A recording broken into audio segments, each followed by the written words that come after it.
babe, you slept with my husband. He wanted a pat on the back. No, darling, okay? That is the bare minimum. Their whole situation was so on brand for this season.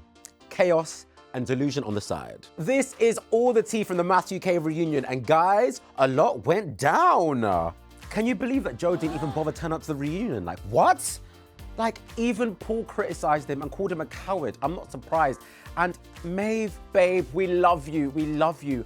But why is it that when she was face to face with Julia Ruth, she didn't kind of remind Julia Ruth that, babe, you slept with my husband? Now, I'm not gonna lie to you. I was annoyed when I saw that Joe didn't turn up. Even Paul was annoyed. Paul called him a coward. The guy is a coward. Both women are there. He could have just said what he thought and said how he felt. Now, Maeve is a queen, okay? Maeve is better than me, because ain't no way is a man sleeping with my husband and I'm apologizing to her. What do you mean? What do you mean? Maeve apologized to Julia Ruth when she was the victim.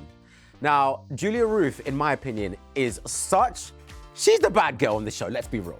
Julia Ruth is the bad girl, so much so that she just took in the apology. Look, she did say sorry back. I feel like Julia Ruth's kind of broken the record in MAFS UK history, considering she had several husbands in this one experiment. Now, she exposed herself as a game player on this reunion show, right? Because even Paul, the experts were like, why did you stay if you knew you weren't genuinely attracted to Devani? And she was like, well, you know, I think it's because I wanted to see how things went. You said you weren't attracted to the man. Guys, this reunion show has honestly got me so riled up. I felt so sorry for Devani. Like, that man is genuine, kind of cute too. Genuine, and clearly came into this experiment with like a real heart. He was genuine, clearly looking for love, clearly looking for marriage. I don't feel like Julia Ruth was. I feel like she wanted airtime, and it's evident. Stephen actually entered this reunion with accountability, okay? But that's all he entered with, because this man was caught lying again and again and again. And I do feel like even though he was, you know, being accountable somewhat, he wanted a pat on the back. No, honey. No, darling, okay? That is the bare minimum. Now, obviously, you will know earlier on in the series, there were rumors that, you know, he was spotted on a dating app, right? And he insisted that this was a lie, okay? He told the experts it's not true. He told the whole cast it's not true. He opened his mouth in this reunion show to confirm that he was indeed on that dating app. This man is clearly a compulsive liar. Now, I just cannot believe that he was looking around for sympathy. We're not gonna sympathize with you, honey. We're not gonna sympathize with you, darling. And I just cannot believe, like, the shock in everyone's face in that room, including the experts. I feel like the experts were livid as well, because I feel like there were times throughout the series where the experts were trying to help him. They were trying to be on his side, but no.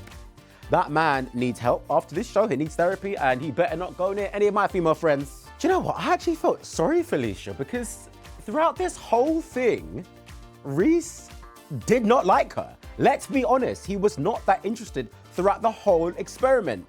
Now, afterwards, right, it has been revealed on the reunion that they kind of tried to see how things went, and Reese basically said that he caught Alicia DMing a footballer. Well, do you blame her?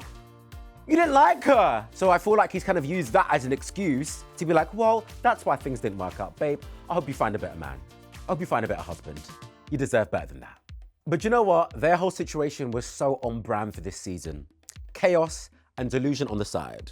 Now, let's be real. Abby and John gave us that real love in this series. And it's great because it gives us that balance. There's been so much chaos in this series. And I just feel like they connected from the moment they locked eyes on that altar. Experts, give yourself a pat on the back, please. Oh, I forgot to mention, and Abby and John were talking about kids. I can't wait to see where they are a year from now. Probably with family, probably with kids. I'm here for it all. So sometimes when you're dating, someone who doesn't really like you that much will use the distance as an excuse.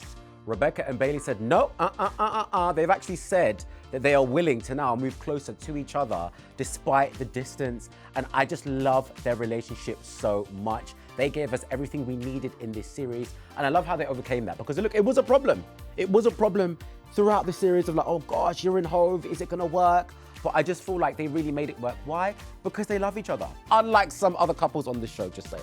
But Rebecca and Bailey, it's just real love. Paul and Anita had a short but sweet experience.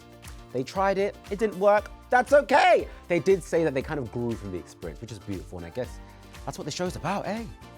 Well, those are my hot takes from that savage MAFS UK reunion. If somehow you haven't caught up yet, you can stream all episodes now on Channel 4.